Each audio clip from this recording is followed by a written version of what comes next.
Nous avons par exemple à peu près 600 cadrans solaires préservés, des pièces de monnaie avec l'image d'un astronome Hipparque ici, des mosaïques avec une représentation d'une sphère armillaire. Les représentations pratiques ou simplement artistiques sont très communes. Nous avons aussi des grandes déclarations symboliques. Pour un bon exemple, nous pouvons utiliser le tour de vent qui existe encore en Athènes. C'est un bâtiment octagonal. Il y a 8 faces et sur chaque face, il y a un cadran solaire désigné séparément. Il n'est pas nécessaire d'avoir 8 cadrans. Un seul suffit, n'est-ce pas? Alors, ce n'est pas une chose pratique, c'est une grande déclaration. Le mécanisme d'anticythère est un peu comme ça, n'est-ce pas? C'est une déclaration qu'il est possible pour les humains de comprendre l'univers et de fabriquer quelque chose qui marche comme le vrai univers. Je voudrais aussi faire mention d'un écrivain qui s'appelle Géminos du 1er siècle avant Jésus-Christ. Il a écrit sur les sous-divisions des arts mathématiques. Géminos commence avec une division entre les purs et les mathématiques appliquées. C'est une distinction platonique, bien sûr. Sur les mathématiques appliquées, il y aura 6 divisions, géodésie, optique, mécanique, etc. Et sur la mécanique, nous avons 2 divisions importantes pour le mécanisme d'anticythère. Premier, nous avons un art qui s'appelle sphéropée. Sphéropée, c'est l'art de faire une construction en métal ou en bois pour représenter l'univers. Quelquefois, on a simplement un globe, une sphère céleste ou une sphère armillaire. Mais un mécanisme comme le mécanisme d'anticythère est aussi en sphéropée. C'est une division de mécanique reconnue. On a écrit des livres sur cet art. Géminos fait mention aussi d'une division qui s'appelle thaumaturgie. C'est l'art de fabriquer des mécanismes pour étonner ou amuser les spectateurs. Héron d'Alexandrie nous donne beaucoup d'exemples. Par exemple, des oiseaux mécaniques qui chantent, toutes les choses comme ça. Le mécanisme d'anticythère est aussi quelque chose avec un lien avec la thaumaturgie.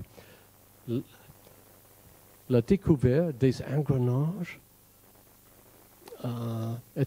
était seulement un siècle ou un siècle et demi avant la construction de le mécanisme d'anticythère. Alors, ce mécanisme serait une chose étonnante absolument. On peut imaginer qu'on a donné un tel mécanisme à un temple comme offrande pour les dieux. C'était une procédure assez commune. Ou bien on peut imaginer un professeur, un philosophe qui a utilisé un tel instrument pour son cours de philosophie. Parce que l'astronomie constitue très souvent une partie introductoire à la philosophie plus haut.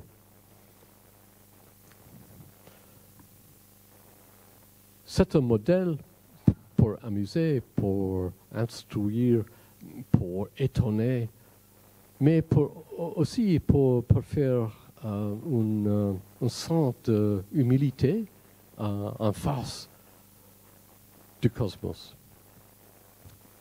Pour savoir plus, je peux recommander un livre par Alexander Jones qui s'appelle A Portable Cosmos. C'est un petit livre dédié tout à fait au mécanisme d'anticythère.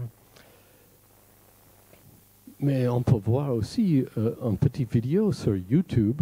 C'est un film par Joe Marchand de Michael Wright avec son modèle de mécanisme d'anticythère. Michael Wright est un mécanicien absolument extraordinaire. Et David a fait aussi mention de mon livre, il y a un chapitre sur le mécanisme. Merci beaucoup pour vos intérêt et votre patience avec mon français. Merci, bravo.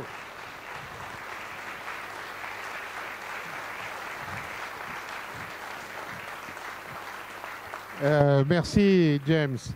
Bon, je suppose que vous avez des tas de questions.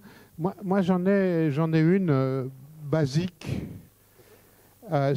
Donc, si j'ai bien compris, ce qu'on appelle la machine d'anticythère, c'est une sorte de calculatrice qui servait premièrement pour les éclipses, les mouvements des planètes. Est-ce qu'il y avait d'autres choses? Les phases de la Lune. Les phases de la Lune. La régulation du temps dans 2 calendriers, grec et égyptien. Mais ça ne faisait pas 2 multiplié par 3. Ce n'était pas une vraie calculatrice de ce côté-là. Peut-être. Peut-être. Une autre question avant de vous passer la parole. On a dit que cette machine portait peut-être la signature d'un habitant célèbre de Syracuse qui s'appelait Archimède. Qu'en pensez-vous? On peut le... On ne sait pas. Oui, on penserait que le fabricateur d'une telle machine saurait faire une signature, mais nous avons perdu la plupart des inscriptions. Mais peut-être les plongeurs peuvent trouver un petit morceau avec le nom. Ça serait merveilleux. À peu près. Archimède, c'est mort en 212 avant Jésus-Christ. Je crois que cette machine a été construite 50 ans après. C'est assez proche, mais un peu trop tard pour l'être d'Archimède. Oui, bonsoir. Merci beaucoup pour cette présentation. J'ai 2 questions. La première, c'est en quelle matière est-elle? Bronze. Qu'est-ce que c'est le mot en français? Le bronze. Du bronze, c'est ça? Ouais. Oui. Ok. Et alors la deuxième question... Ou avec une boîte de bois. Les parties mécaniques sont de bronze, mais les supports sont de bois. Donc, la deuxième question, c'est sur là, vous avez beaucoup parlé, en fait, finalement, de l'utilisation, mais pas trop de la conception, en fait. Il faut une technologie pour fabriquer notamment des petites pièces d'horlogerie, finalement. Est-ce qu'on a d'autres exemples de mécanismes pour retrouver de ces époques-là, ou ailleurs dans le bassin méditerranéen, on a fabriqué des instruments d'astronomie ou d'autres sciences? Des petits instruments scientifiques sont très, très, très rares. Nous avons quelques utiles des médecines qui se trouvent à Pompée et des choses comme ça, les cadrans solaires. Mais il n'y a presque rien à part de ça.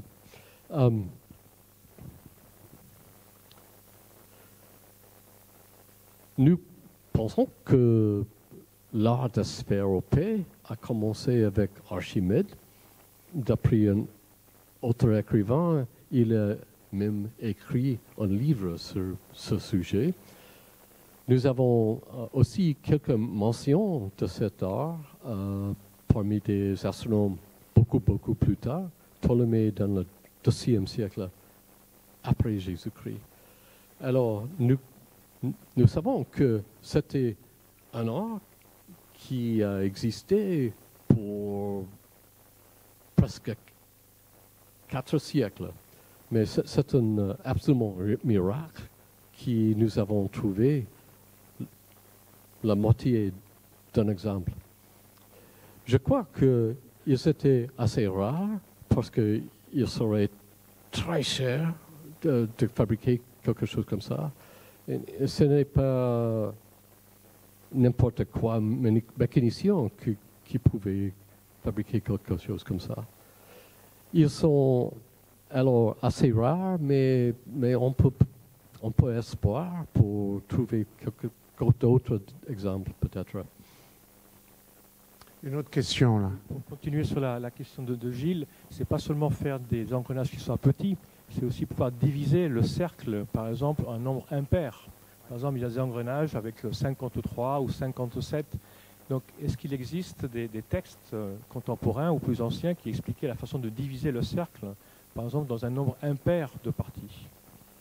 La division des cercles ou bien des petites roues pour faire les engrenages, c'est une espèce de mathématique appliquée. Premièrement, les historiens de la chaise ont cru qu'il serait très difficile de diviser un engrenage dans un nombre premier dedans. Mais Michael Wright, qui est un mécanicien absolument extraordinaire, a montré que c'est assez facile. On utilise des diviseurs pour faire des pas ajustés pour avoir exactement la même distance. Et il peut faire un engrenage de n'importe quel nombre de dents dans 5 minutes. D'autres questions? Oui, il y a un monsieur là-haut, Jean-Claude. En attendant que tu montes, moi j'en pose une. Il y a combien de couches dans la machine denticitaire? Bonne question. Est-ce qu'on le sait d'abord? C'est pas exactement environ 10 couches d'engrenage, quelque chose comme ça. Wow. Nous avons des textes en grec sur le sujet des engrenages. Il y a un texte d'Aaron d'Alexandrie, par exemple. Mais les machines traitées dans ces textes sont toujours très simples. Aaron nous donne la description d'un odomètre pour monter sur le chariot, pour connaître combien de stades on a passé. Il n'y a rien dans les textes qui pouvait nous préparer pour une telle machine. L'astronomie n'est pas très étonnante. C'était des choses connues pour cette époque. La chose extraordinaire est le niveau de engineering. Oui. L'histoire des arts manuels sont toujours mal définis par les historiens. Il est tout à fait différent pour les sciences exactes. Par exemple, la physique, la mathématique. Nous avons beaucoup de livres complets avec beaucoup de détails. Mais pour l'histoire de la technique, il faut avoir des exemples physiques. Ah oui. Je voulais juste signaler, comme vous avez montré des reproductions de cette machine, peut-être que vous ne le savez pas, il y a une machine denticitaire, enfin une reproduction, pardon, au musée des Arts et Métiers de Paris. et ça vaut vraiment le coup de le voir parce que elle correspond à peu près à ce qui nous a été montré sur les photos et on apprend plein de choses, c'est bien expliqué et en plus le musée des arts et métiers est un musée extraordinaire, surtout pour les vieux instruments d'astronomie. Donc si vous n'y avez jamais été, c'est un must, il faut y aller, amenez vos enfants. Monsieur, à vous. Oui, bonjour. Merci beaucoup pour votre conférence et j'aimerais savoir Plus près. quelle a été la source d'énergie de la machine anticitaire. Comment La ça source fonctionnait? d'énergie, non, c'est humain. C'est Manivelle? Oui, manuel. donc c'est-à-dire que chaque jour on actionnait la manivelle et Il y a des textes sur l'art de sphère qui nous donnent l'idée que quelquefois on a une source fondée sur le mouvement de l'eau, par exemple. Mais pas du tout dans cet exemple. très bien, merci beaucoup. Et est-ce qu'il est prévu de retourner sur le site pour trouver cette manivelle ou d'autres choses? Est-ce qu'on va faire un nouveau Cousteau qui va aller là-bas ou C'était en cours, je crois. vous ne savez pas si c'est prévu? Oui, oui. C'est prévu? Oui, oui. Mais on continue avec l'exploration. Ah, Mais il y a des règles très strictes par les autorités grecques. Les règles pour les annonces de découvertes sont très rigides. Guy Hartzner a une question là, Jean-Claude. Voilà. Voilà, une dernière question peut-être. Bonsoir. Dans votre exposé, j'ai noté les noms de 5 autres personnes qui ont aussi écrit, enfin, qui ont regardé ce mécanisme. Nous sommes au début du XXIe siècle. J'aimerais savoir si une 6e personne pourrait publier un fichier pour tout simplement se fabriquer soi-même sa petite machine d'anticitaire. Là, j'ai un mécanisme assez simple où il n'y a que deux parties, mais à l'heure actuelle, ça ne serait pas tellement compliqué de publier ça. Et ça serait vraiment démonstratif pour savoir les gens qui savent vraiment de quoi ils parlent. Est-ce qu'il y a espoir ? Je vais répondre. Oui, je crois qu'effectivement, ça serait intéressant, mais c'est vraiment, il faudra avoir toutes les informations pour ça. Guy, on n'a pas toutes les informations, je pense. Par contre, on pourrait peut-être faire comme notre ami Stéphane Bern, on pourrait peut-être faire un loto là-dessus, on aurait des sous. Et Jean-Pierre, la machine des arts et métiers, elle a bien été construite. Oui, alors Bon, eh ben, les gars qui l'ont faite, ils peuvent publier un fichier pour que chacun la fasse chez soi. Oui, mais la machine des arts et métiers a été faite sur ce que l'on pensait de son fonctionnement. Alors, il y a sûrement, c'est à propos des modèles qui existent dans le monde de cette machine, il y a bien un mode d'emploi, un user manual pour les fabriquer. Ouais, il y a peut-être 8 ou 10 modèles qui fonctionnent dans le monde. Ils sont tous différents parce que chacun a été construit dans une certaine étape de notre connaissance. Tous les modèles sont différents. Est-ce qu'il y a encore une question, une dernière question, monsieur? Allez, 2 questions, et puis après, on arrête. Oui, bonsoir. Je voudrais savoir si le mouvement variable de la Lune, c'était uniquement la représentation de la distance de l'observateur qui n'est pas au centre de la Terre, ou si ça rend compte aussi de l'excentricité de l'orbite lunaire, à votre avis? La chose la plus intéressante est que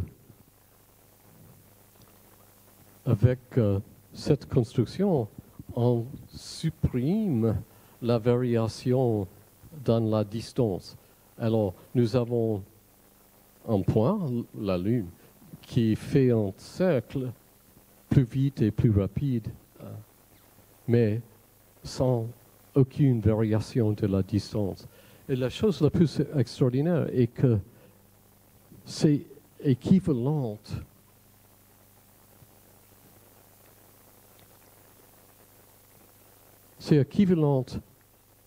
aux théories géométriques si on supprime la variation de distance.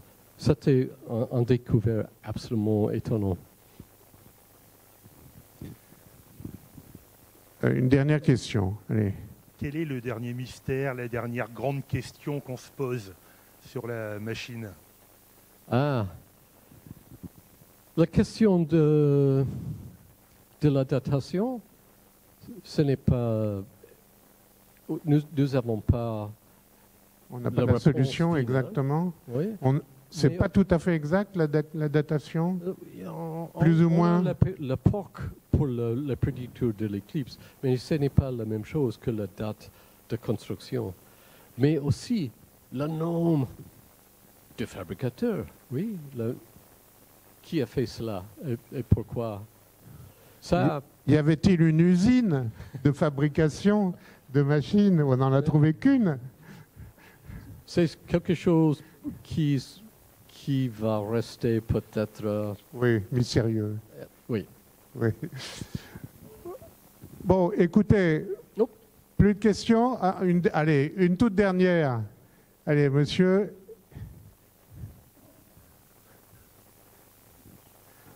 Oui, je voudrais savoir si cette machine qui représente le monde est venue longtemps avant l'invention de l'astrolabe, qui est une autre représentation du monde en mouvement. J'ai pas bien saisi. Est-ce que cette machine qui représente le monde et le cosmos est antérieure à l'invention de l'astrolabe, qui représente aussi le monde en mouvement? Oui, Vous avez compris. Hein? oui, je crois il s'agit que... C'est avant l'astrolabe. Hein, Oui, l'astrolabe était aussi une invention des Grecs anciens. On a cru que c'était une invention de l'époque arabe du Moyen-Âge, mais la théorie de la projection fondamentale pour l'astrolabe a été inventée par les Grecs. Après la découverte par les plongeurs d'éponges, les premiers historiens qui s'est occupé avec cette machine ont cru que c'était peut-être un astrolabe. Mais ce n'est pas un astrolabe, c'est quelque chose tout à fait différent et beaucoup plus compliqué. Merci à vous. Bon, ben, écoutez, on peut remercier James Evans.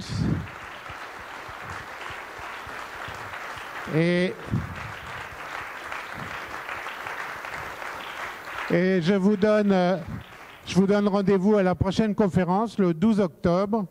Voilà, bonne soirée, bon retour chez vous. Merci encore, James, c'était formidable.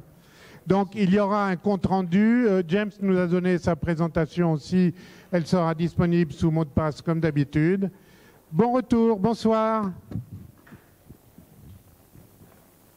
de vos diapos, là, c'était rétroversion mince produite par un mécanisme clavette et rainure fabriqué par Alan Thornby. Oui. Il est vivant? Non, il est mort.